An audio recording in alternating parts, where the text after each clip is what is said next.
I've recorded this beginning to a video that you're going to watch to explain a little bit more of what's going on in the video in hopes of eliminating any confusion.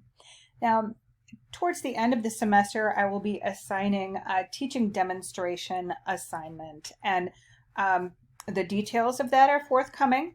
You don't need to worry about that right now. Today, we're just going to think about making one decision, and it doesn't even matter if you know about the details of the assignment or not in making that decision. We have something exciting to offer you, and first of all, I'm going to say that everyone will develop and deliver an online teaching demonstration at the end of the semester. So what I'm going to talk about here, everybody's going to be doing this, and I'm going to provide details in April. If you happen to see it online or everything, don't try to work ahead on it because I haven't worked out all of the details yet. So some things will change. Today's information is about an opportunity to do something a little bit different than what that assignment is going to be. And what's different is that you're being offered the opportunity to participate in a really cool research study where you get to use virtual reality.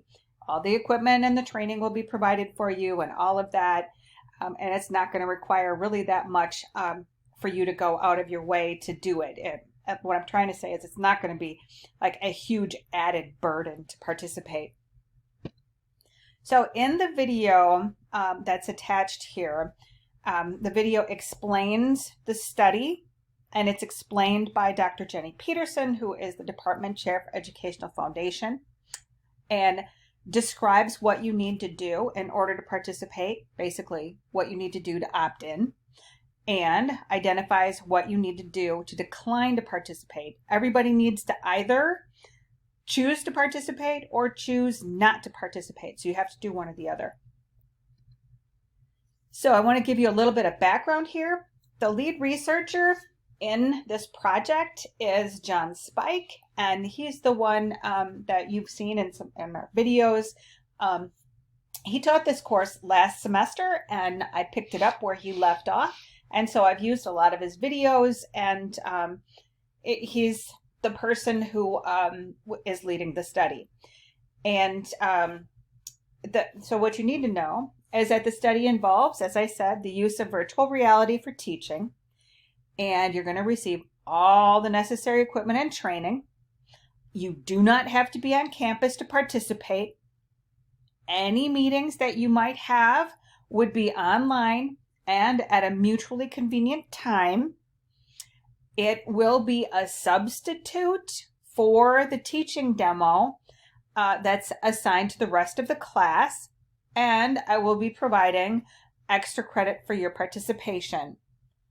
As I said, Dr. Jenny Peterson is explaining the study, and she has been brought in to explain this study in the way that what's referred to as the Institutional Review Board, the IRB, requires us to describe our research.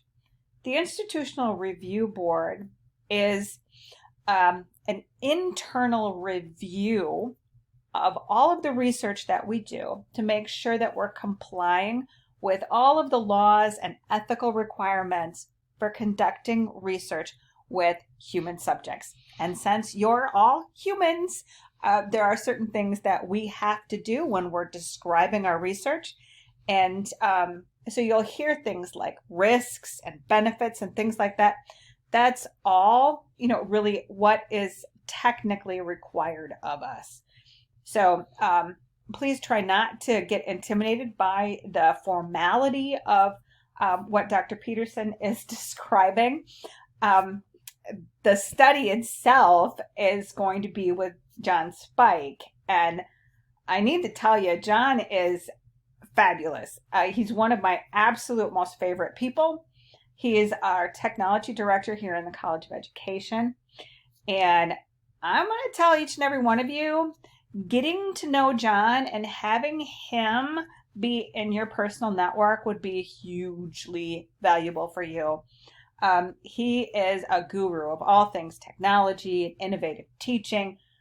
He consults with students. He'll sit down, like, as you move forward. If you have a lesson plan that you've got to create or a unit you have to create, you just are stuck, go in and talk to him and just make an appointment. Go and talk to him, and he'll help you figure out some really cool ways to teach, innovative things that you can do, effective ways that you can really reach your students. In addition, he runs the esports program here on campus, and he works with our video game program and teaches video games and learning. That's a course taught every spring semester online. So as I said, working with John would be a tremendously valuable opportunity. Participating in this study would also be tremendously valuable for you.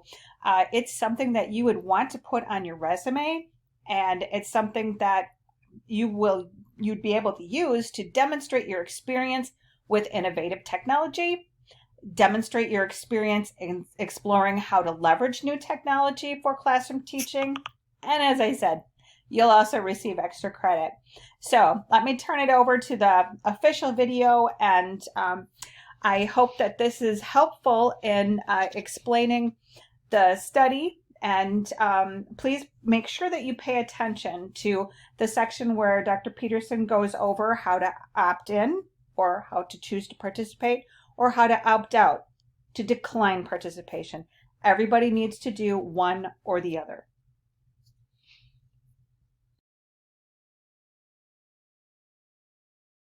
Okay, all right, so you guys have a really cool opportunity here to be involved in a research study. And the study is looking at kind of how people feel different levels of connectedness or social presentation, as well as how well they collaborate in different formats. So some people will be assigned to a virtual reality condition where you'll get to wear a virtual reality headset and really sort of feel like you are like within a virtual environment. And then other people will be randomly assigned to a WebEx condition where you'll create your assignment more on sort of this traditional format like what we're doing today. So the way this is going to work is you'll each be randomly assigned to either the VR, virtual reality condition, or the WebEx condition. And then you'll meet with your group once a week for 4 weeks. And you can see in the syllabus when those weeks are. And so you'll meet and plan a lesson, and then you'll actually conduct that lesson within the format that you are assigned to.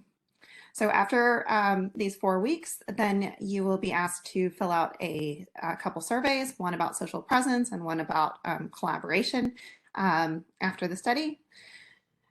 And those of you who are in the virtual reality condition, some of you may also be chosen to do a face-to-face interview to sort of talk about your experiences using virtual reality.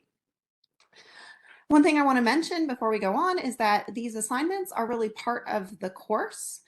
So everyone is going to be meeting once a week in one of the conditions, but you have an option about whether you are involved in the study. So what that means is that your information will be included in the study if you give permission. If you don't give permission, you'll still be doing the same activities, but your information will not be included in the study.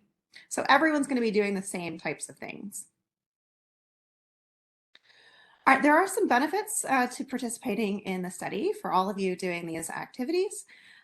So you get to learn a little bit more about how to collaborate with others and to create lesson plans, and get to learn about some cool presentation environments like the virtual reality. There aren't many risks to participating. The only real risk is that sometimes wearing the virtual reality headset, for those of you who are in those conditions, it can be a little bit heavy and a little uncomfortable. But there are some things that we can do to sort of mitigate that discomfort. So for example, you can maybe just sitting down may help it to not be as uncomfortable. And if it's really uncomfortable, then instead of wearing the headset, you can do it like in front of a computer. There isn't much risk of your data being compromised. The researcher is anonymizing the data and of storing it on a secure server. So your data really shouldn't be compromised. Okay, you have rights here. So you have the right to participate or not. So again, keeping in mind that these assignments are part of the course, but whether or not your data is used is really up to you. If you do decide that you want your data to be used and you sign the consent form, then you can back out at any moment. If you decide that you don't want your data to be used, you can tell the researcher and back out. You also don't have to answer any of the questions that you don't want to answer in the survey. So at any point you can withdraw or just not answer the questions.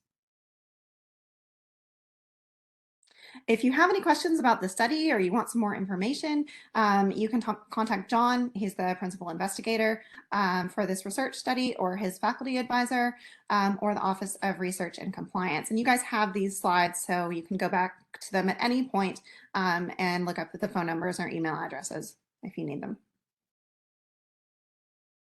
All right, so your next steps are to either agree to participate or not. And you're going to do that by going onto Canvas, and there's an assignment on there called the Adult Consent Form. Everyone is going to complete this in one form or another. If you choose to accept to be a part of the study, then when you open it up, you'll see the student annotation on the left. So read through the consent form, and then there's two different places for you to sign. You can do that either by clicking on the text tool and typing in your name, or by clicking on the writing tool and drawing your signature. If you choose that you do not want to participate in the study, then you still need to do something on Canvas. So you still are going to go to that Canvas assignment, but instead of signing, you will not sign. Instead, you'll go to the text entry. So if you see the blue labels at the top, click on text entry, and then write in the text entry something like, I don't want to participate in this study, just so that you have an active form of declining your participation. Okay, so everybody's going to complete this either to sign it to agree or to say that you want to decline participation. All right, so that's it. All right, thanks for having me, John.